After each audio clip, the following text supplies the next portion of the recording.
America అధ్యక్షుడు Donald Trump Bharat పై ప్రతీకార సుంకాలను ప్రకటించారు. భారత్ పై 20% ప్రతీకార సుంకాలను విధిస్తున్నట్లు ప్రకటించారు.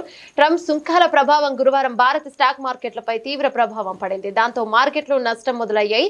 ప్రారంభంలోని మార్కెట్లో నష్టాలతో మొదలయ్యాయి. సెన్సెక్స్, నిఫ్టీ భారీగా పతనమయ్యాయి. ప్రస్తుతం సెన్సెక్స్ 343.75 పాయింట్లు పతనమై ఇక 76,273.69 పాయింట్ల వద్ద ట్రేడ్ అవుతుంది. ఇక నిఫ్టీ 88.15 పాయింట్లు తగ్గి 23,244.20 వద్ద కొనసాగుతుంది. ట్రేడింగ్ లో దాదాపు 106 షేర్లు లాభపడగా 234 షేర్లు పతనమయ్యాయి. Sun Pharma, doctor Reddy's, Cipla, Power Grid Corporation, Shriram Finance, NTPC, Bajaj Finance, Titan Companies లాభాలు కొనసాగుతున్నాయి. ఇక Bajaj Auto, Infosys, TCS, HCL, Tech Mahindra, ఇక ఎన్జిఓసి, ఇక ఓఎన్జీసీ, విప్రో, టాటా మోటార్స్ నష్టాలు కొనసాగుతున్నాయి. ఇప్పటికే వరుస నష్టాలతో లక్షల కోట్ల సంపద ఆవిరికాక గురువారం సైతం భారీగా నష్టాలు పెరిగే అవకాశాలు కనిపిస్తున్నాయి. అలాగే అంతర్జాతీయ మార్కెట్లు సైతం నష్టాలను కొనసాగుతున్నాయి. సుమారు 4% నాస్డాక్ ఫ్యూచర్స్ డౌన్ అయ్యాయి. ప్రైవేట్ టైమ్స్, హాంగ్ సెంగ్, నిక్కీ 225 నష్టాలు కొనసాగుతున్నాయి. అమెరికాకు ముఖ్యమైన భాగస్వామి అయినప్పటికీ ట్రంప్ రెండో టారిఫ్ కింగ్ భారత్ ను అభివర్ణించారు.